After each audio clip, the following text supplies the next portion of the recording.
अस्सलाम वालेकुम YouTube family, this is engineer Imtiaz and you are watching my YouTube channel the expert solution. एक और video के साथ मैं आप लोगों की खिदमत में हाजिर हूँ। उम्मीद है कि आप सब लोग खैर खैरियत से होंगे। ये क्वेश्चन सबसे ज़्यादा पूछा जाता है मुझसे व्हाट्सएप में भी, वैसे भी कमेंट्स आप लोगों के आ रहे होते हैं कि हमने फ़लाँ सोलर इन्वर्टर XYZ किसी भी कंपनी का सोलर इन्वर्टर परचेज़ किया हुआ है या करने जा रहे हैं, तो उसके साथ मिनिमम जो है हमें कितने सोलर पैनल्स लगाने पड़ेंगे। आज की वीडियो बहुत इंपॉर्टेंट होने वाली है उन लोगों के लिए जो जिनका बजट भी कम है और बजट कम रखते हुए वो लोग सोच रहे हैं कि हम सोलर सिस्टम इंस्टॉल कराएं, लेकिन मिनिमम सोलर पैनल्स हम परचेज़ कर लें और उसके साथ हमारे घर का जो सिस्टम है वो चल जाए। और हम कितने सोलर पैनल्स परचेज़ करेंगे, सोलर इन्वर्टर कौन सा लेंगे हम, तो ये सारी चीज़ें मैं आप लोगों को स्टेप बाय स्टेप गाइड करूँगा। कोई भी किसी भी कंपनी का सोलर इन्वर्टर है एक ऐसी चीज़ इसमें मैं आप लोगों को गाइड करूंगा कि आप लोग बआसानी उसके साथ आप लोग डिसाइड कर सकेंगे कि मिनिमम उसके साथ कितने सोलर पैनल्स लगेंगे, आप लोगों को कितने सोलर पैनल्स उसके साथ, किस रेटिंग के सोलर पैनल्स आप लोगों को उसके साथ चाहिए होंगे, ताकि आप लोगों का सोलर सिस्टम जो है इनिशियली तौर पे आप लोगों का सोलर सिस्टम चल सके और आप लोग अपनी घर की अप्लायंसेस चला सकें। तो ये वीडियो आप लोगों ने स्किप नहीं करनी, वीडियो को एंड तक वॉच कीजिएगा ताकि आप लोग एक एक चीज़ को समझ सकें इसमें। तो चलते हैं वीडियो को स्टार्ट करते हैं। व्यूअर, सबसे पहली बात यह है कि सोलर इन्वर्टर, पहली तो चीज़ है कि आप लोगों ने जब भी सोलर पैनल्स आप लोग परचेज़ करने का सोच रहे हैं तो सबसे पहले आप लोगों ने लाजमी कंसिडर करना है कि आप लोग सोलर इन्वर्टर जो है वो कितनी रेटिंग का ले रहे हैं, आपने अप्लायंसेस आपकी कितनी है, आपका लोड कितना है, और उस हिसाब से आपने सोलर इन्वर्टर डिसाइड करना है। लेट्स से आपने कोई भी सोलर इन्वर्टर आप लोग डिसाइड कर लेते हैं, फॉर एग्जांपल 1.5 किलोवाट का है, आप लोग ज़ियोनिक्स का है 1.5 किलोवाट या कोई और है। आपने सिर्फ उसकी एक चीज़ देखनी है किसी भी सोलर इन्वर्टर की, वो ये है कि उसकी एमपीपीटी वोल्टेज रेंज कितनी है। लेट्स से कि अगर उसकी एमपीपीटी वोल्टेज रेंज है, अगर 1.5 किलोवाट है ज़ियोनिक्स का भी, उसकी 1.5 किलोवाट की एमपीपीटी वोल्टेज रेंज जो कंपनी क्लेम कर रही है लेट्स से 80 VDC से लेके 450 VDC है, लेकिन जो उसकी ऑपरेटिंग वोल्टेज रेंज है वो 120-130 VDC है,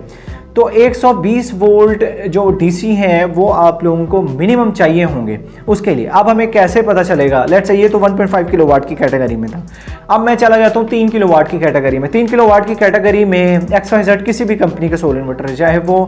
ज़ियोनिक्स का है, चाहे वो फ्रोनस का है, चाहे वो इन्वर्क्स का है, चाहे वो टेस्ला का है, चाहे वो क्राउन का है, किसी भी कंपनी का सोलर इन्वर्टर है, लेफ्ट साइड पे उसकी जो डाटा शीट लगी हुई होती है उस डाटा शीट को आपने रीड करना है। वहाँ पे उसकी जो एमपीपीटी वोल्टेज रेंज है वो लिखी हुई होगी कि वो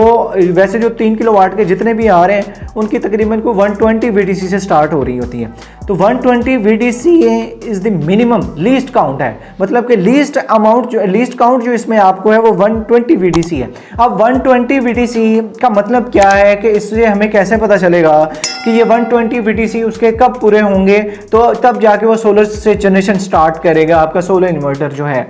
इसमें एक सिंपल सा फार्मूला ये है कि आपके पास अगर 545 वाट्स का एक पैनल है, 545 वाट्स का एक पैनल है और वो आप लोगों को जो VDC दे रहा है तकरीबन को 45 VDC दे रहा है, 45 वोल्ट वो आप लोगों को दे रहा है, तो 45 वोल्ट्स का मतलब ये है कि आप लोग 45 को अगर आप मल्टीप्लाई करेंगे 3 के साथ तो तकरीबन को ये आप लोगों को 130-135 वोल्ट ये आप लोगों के बनने चाहिए। अब 130-135 वोल्ट का मतलब ये है कि अगर आप उसके साथ अगर उसकी एमपीपीटी वोल्टेज रेंज 120 VDC है, तो अगर आप उसके साथ तीन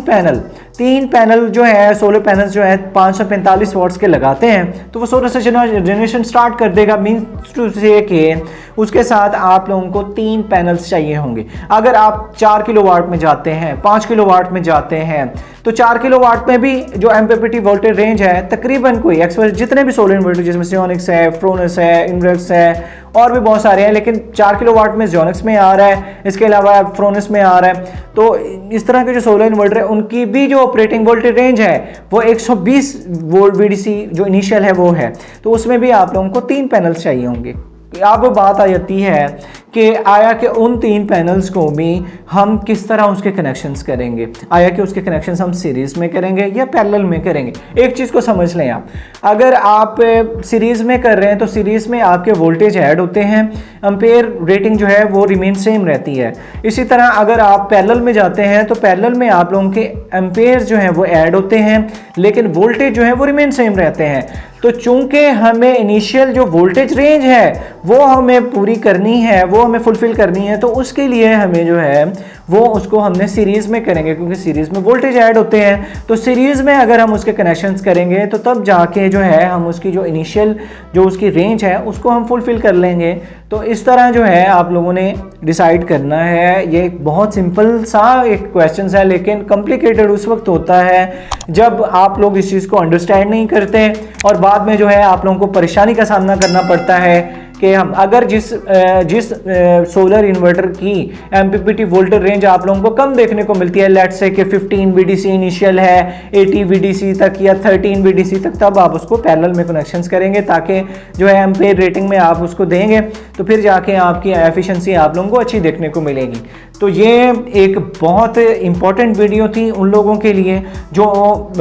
लो बजट में हैं और लो बजट में रहते हुए भी उनके लिए मुश्किल हो रही है कि कौन से सोलर पैनल्स लें, कितने सोलर पैनल्स जो है उसके साथ मिनिमम लगाने पड़ेंगे, सोलर इन्वर्टर कौन सा लें। तो आई होप सो कि आप लोगों की कन्फ्यूजन जो है इस मामले में काफ़ी हद तक क्लियर हो चुकी होगी। वीडियो पसंद आए एक ही रिक्वेस्ट होगी कि चैनल को सब्सक्राइब कर दीजिएगा, साथ ही बेल आइकन को प्रेस कर दीजिएगा ताकि इस तरह की और इन्फॉर्मेटिव वीडियोज़ जो हैं वो मैं आप लोगों के लिए बनाता रहूँ। अपनी दुआओं में याद रखिएगा। अल्लाह हाफिज़।